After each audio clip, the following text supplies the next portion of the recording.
habari za wakati huu na karibu kwenye channel yetu ya Swahili Computer Learning Center. Katika video hii tutakwenda kuangalia namna ya kutumia desktop zaidi ya moja katika kompyuta yako. Kuweza kufanya hivyo, utakuja hapa chini kwenye hii alama na uta-click hapo, na baada ya hapo itaonyesha desktop ambayo ipo kwa muda huo na tasks au tabs ambazo zipo katika desktop hiyo. Hivyo utakuja kwenye hii sehemu hapa ya jumlisha na uta-click, na baada ya hapo itafungua another desktop ambayo ndani yake unaweza ukafungua activities nyingine.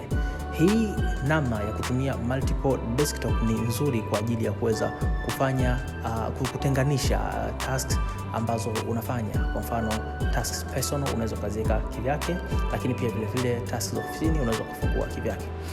Usiache kusubscribe channel yetu Swahili Computer Learning Center.